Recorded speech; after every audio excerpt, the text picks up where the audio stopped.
Yuk kembali lagi di channel Fokuser Anime. Kali ini kita akan kembali lanjut lagi nih alur cerita dari Kanggo ya guys ya.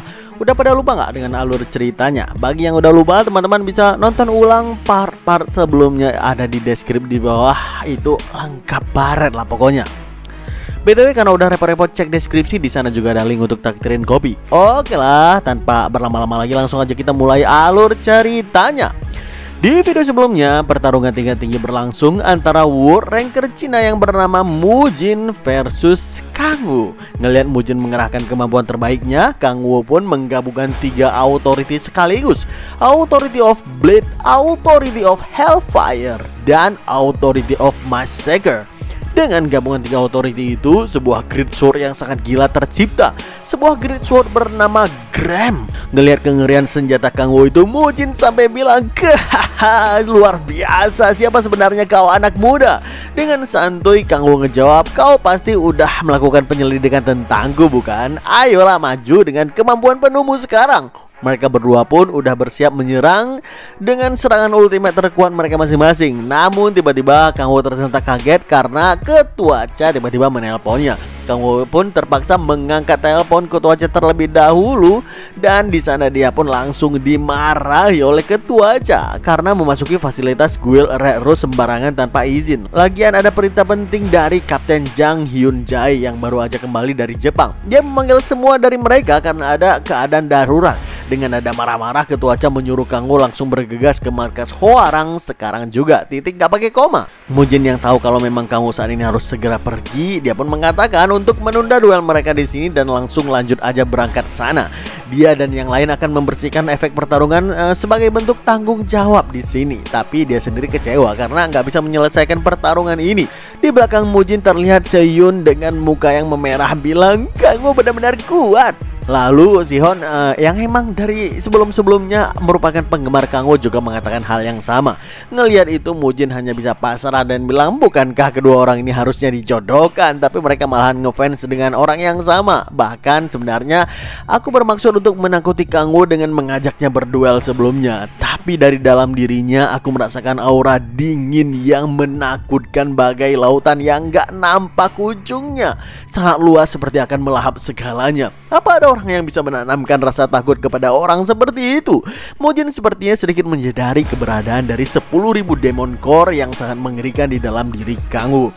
Gak berselang lama, Kanggo dan Ketua Cha pun tiba di markas Hwoarang. Kapten Jang mengatakan kalau kultus demon Jepang sepertinya berniat untuk mensummon demon dari neraka seperti yang pernah dilakukan oleh kultus demon Korea sebelumnya.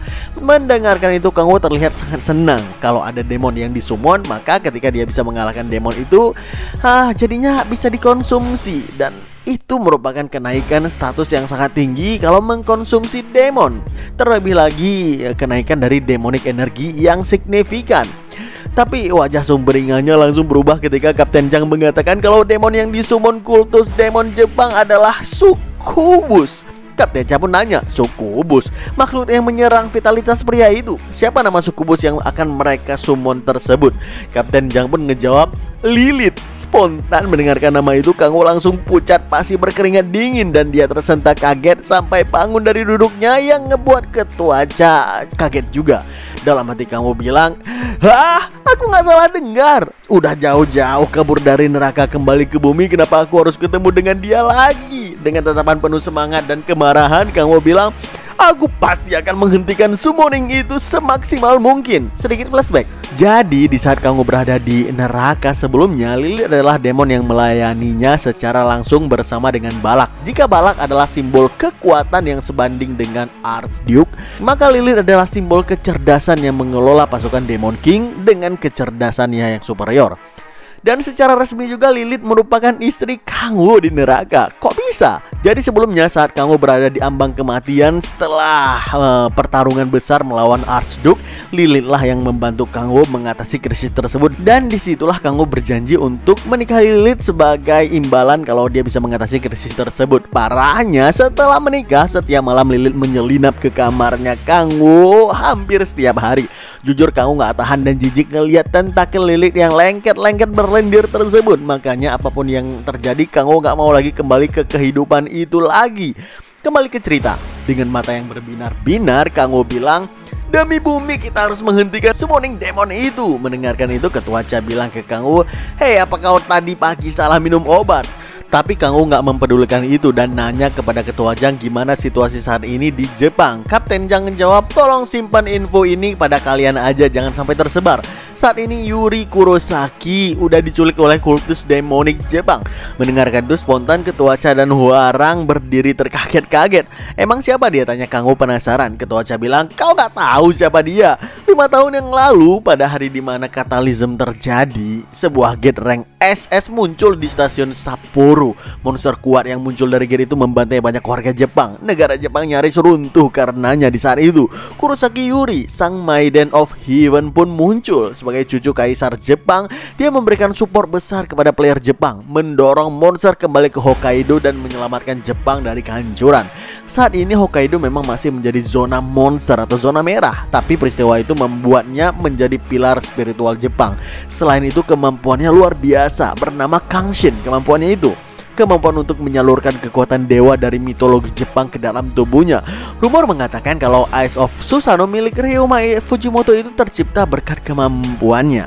Mendengarkan itu, Kang Wo merasa heran kenapa kultus demonik menculik seseorang dengan kemampuan Kangshin. Pasti ada hubungannya nih dengan mitologi, dengan keinginan kultus demoniknya sendiri.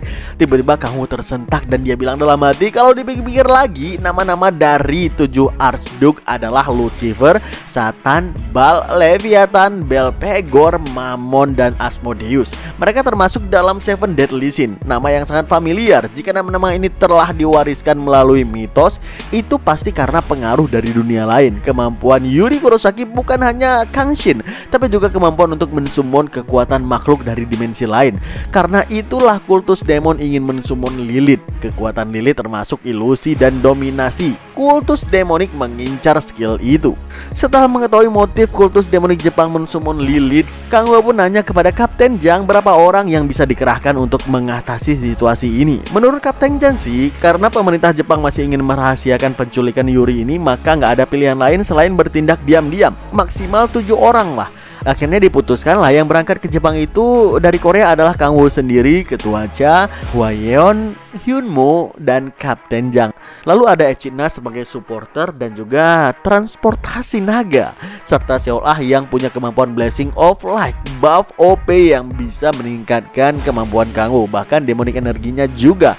Jadi pas ada 7 orang. Nggak berselang lama, dengan menaiki naga Echidna, Kang Wo dan kawan-kawan pun segera tiba di stasiun Sapporo. Seol Ah langsung bergidik ngeri berkeringat ngelihat kehancuran kota Sapporo oleh banyak monster yang ada di sana. Monsternya juga terlihat sangat ganas-ganas, yang membuat Kang Wo heran. Demonic energi udah menyebar di seluruh stasiun. Apa jangan-jangan ritual monsternya udah dimulai? Tanya Kang Wo penasaran dalam hatinya. Setelah berbincang singkat dengan Kapten Jang tentang situasi yang makin darurat ini, Kang Wo dan kawan-kawan pun mendarat di pangkalan militer Jepang Sapporo yang mengapung di atas lautan. Di pangkalan tersebut, Kang Wo dan kawan-kawan langsung disambut oleh Perdana Menteri Jepang yang bernama Yamada serta World Ranker Jepang, siapa lagi kalau bukan Fujimoto Ryoma. Setelah basa-basi singkat dibantu dengan skill magic translate bahasa dari Echidna, Kang Wo langsung to the point minta ke Fujimoto untuk menjelaskan rencana misi yang akan mereka jalankan. Fujimoto pun setuju dan langsung menjelaskan detail rencana misi tersebut. Beberapa saat kemudian terlihat Echidna dan Kapten Jang udah mulai membantai berbagai monster yang ada di dekat stasiun Sapporo, yang membuat Kang Wo heran sih, kok ada monster golem dari Second Hell di sana. Bahkan Cerberus dari Third Hell juga ada. Gimana caranya kultus demonik mensummon dan mengendalikan monster-monster ini? Tanya Kang Wo yang penasaran dalam hatinya. Ngelihat Ketua Cha dan Hyunmo kewalahan ngelawan Cerberus, Kang Wo pun minta kepada Seol Ah untuk mengaktifkan Blessing of Light padanya. Begitu menerima buff dari Seol Ah, seketika physical dan magic defense Kang Wo meningkat 300 poin, termasuk unique stat demonic energi meningkat 3 poin. Dengan begitu Kang Wo punya demonic energi sebanyak 106 poin sekarang, cukup tinggi. Dengan tambahan status tersebut, Kang Wo mengaktifkan dua authority sekaligus, Authority of Hellfire dan Authority of Destruction di tangan kanannya. Tanpa ragu Kang Wo mengerahkan serangan api dahsyat neraka yang meluncur dengan deras, membakar habis Cerberus sampai gak bersisa menjadi debu. Ngelihat itu Ketua Cha bilang dalam hati, sial, kekuatan penghancurnya sungguh luar biasa. Tapi Ketua Chu juga langsung berteriak kepada Kang Wo, woi Kang Wo, kau menggunakan skill besar itu, lihat-lihat tempatlah kampret, kalau kena lawan gimana? Tapi tiba-tiba Kang Wo ngerasain ada yang gak beres dengan situasi saat ini. Dia ngerasa kok Fujimoto gak kelihatan. Memang sih pada briefing misi sebelumnya Fujimoto sempat menjelaskan kalau tim Jepang dan Korea harus berpisah untuk menyusup ke lokasi ritual summoning, dan Fujimoto menawarkan diri mengambil peran tersebut. Tapi bagi Kang Wo sih tetap aja si Fujimoto ini kelihatannya pengen pamer dan menjadi pahlawan seorang diri. Tiba-tiba tersentak kaget ngeliat terjadi ledakan dahsyat di sekitar gedung tinggi stasiun Sapporo. Spontan Kang Wo langsung bilang, si kampret itu langsung masuk dengan gaya kah?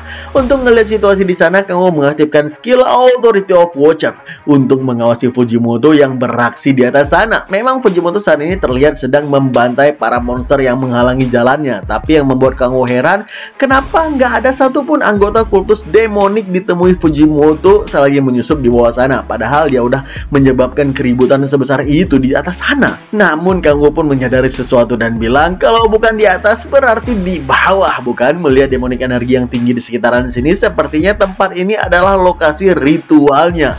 Kali ini Kang Wo mengaktifkan Authority of Divine Power dan Authority of Destruction yang menciptakan skill bernama Skybreaker. Dengan skill itu tanpa ragu Kang Wo menghancurkan tanah di bawah kakinya dengan sangat kuat yang membuat Seolah dan Ketua Cha terkaget-kaget saking keras tinju Kang Wo tersebut. Sampai-sampai tanah di bawah kakinya itu hancur lebur menciptakan lubang raksasa.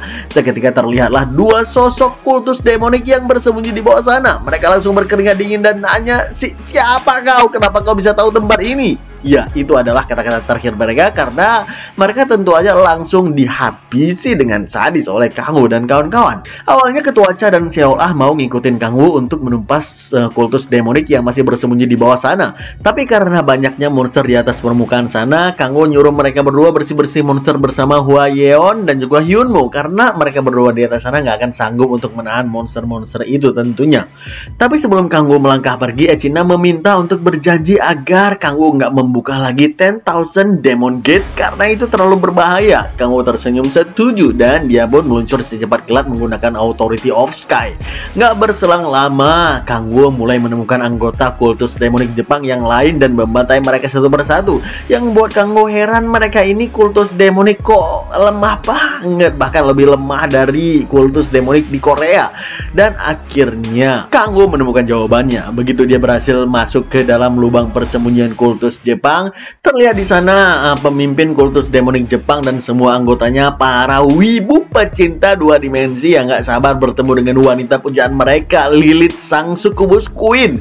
Tiba-tiba salah satu anggota mereka sadar dan melapor ke Kardinal kalau ada penyusup. Mendengarkan itu Kang Wo buru-buru pakai topeng Kardinal untuk membaur sekaligus menutupi muka jijiknya yang gak sanggup lagi dia tahan. Dalam hatinya Kang Wo bilang, apaan kultus demonik yang satu ini? Harusnya kultus demonik itu kan nuansanya gelap dan serakah ya. Memang sih mereka ini gelap dan serakah, tapi caranya sangat menjijikkan. Kata Kang Wo yang nggak tahan ngeliat equipment mereka, bahkan memakai pernak-pernik wibu garis keras. Dan Kang Wo nggak bisa menahan rasa terkejutnya lagi begitu ngelihat kardinal mereka ternyata seorang pria gendut dan mesum yang bernama Eiichiro Akiyama. Tanpa rasa malu sedikit pun Akiyama berteriak lantang, di tengah-tengah penyusupan dan krisis seperti ini cinta akan tumbuh. Bukankah yang seperti itu lebih menarik teman-teman? Kata-kata dari Akiyama itu langsung disambut sorak meriah dari pengikutnya yang gila.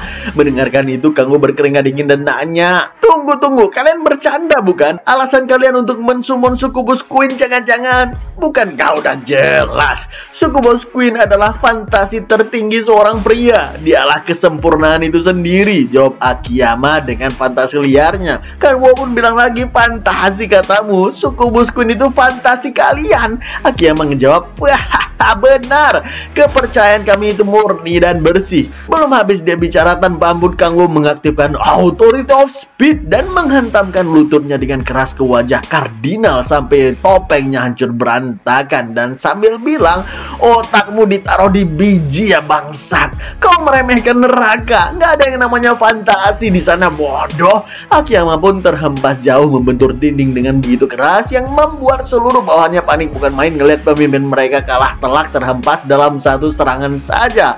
Para member kultus demonik pun mencoba menyerang Kang Wo dengan serentak sambil bilang, "Hentikan dia, lindungi kardinal." Kang Wo yang gak tahan lagi ngelihat kegilaan orang-orang mesum ini langsung mengajar mereka satu persatu sampai membuat member lainnya bergiring ngeri berkeringat dingin.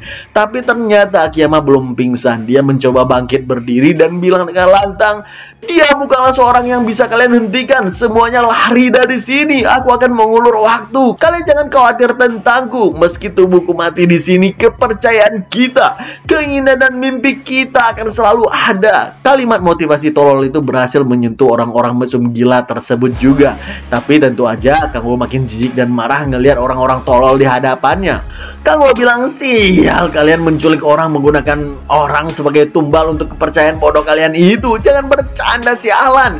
Jika kepercayaan itu sangat penting untuk kalian, maka matilah karenanya." Kang Wo yang gak sanggup menahan amarah lagi langsung mengaktifkan pedang terkuatnya Gram. Dia melepaskan pedang ultimate itu sekuat tenaga ke celah dimensi agar menutup sekaligus mengcancel summon Sukubus Lilit. Akiyama yang gak mau summon mereka gagal sia-sia buru-buru menahan terjangan dahsyat pedang Gram dengan semua tenaga yang dia punya. Aksi bodohnya itu memang berhasil menahan Gram, tapi tentu aja dia terluka parah nyaris tewas terkena tusukan dahsyat pedang ultimate tersebut.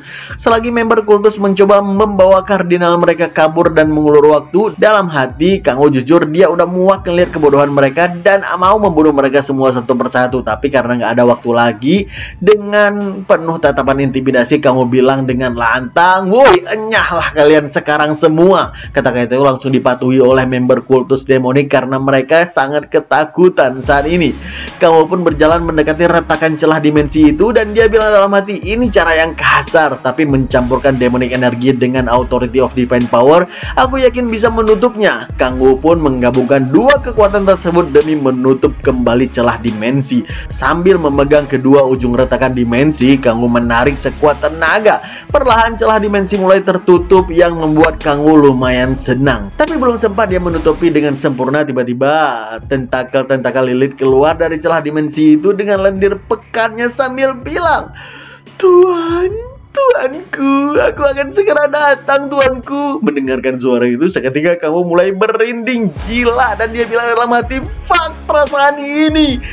Gak, jangan datang ke sini, jangan kemari kampret," kata kamu dengan mata yang terbuka lebar dan berkucuran keringat dingin membayangkan trauma neraka yang penuh tentakel mulai mencilat di tubuhnya lagi. Wah, apakah yang akan terjadi selanjutnya? Nantikan terus alur cerita Kang Wo hanya di channel Fokuser Anime. Dan saya terus juga stay update di channel ini. Kita akan berjumpa lagi di video selanjutnya. Bye bye.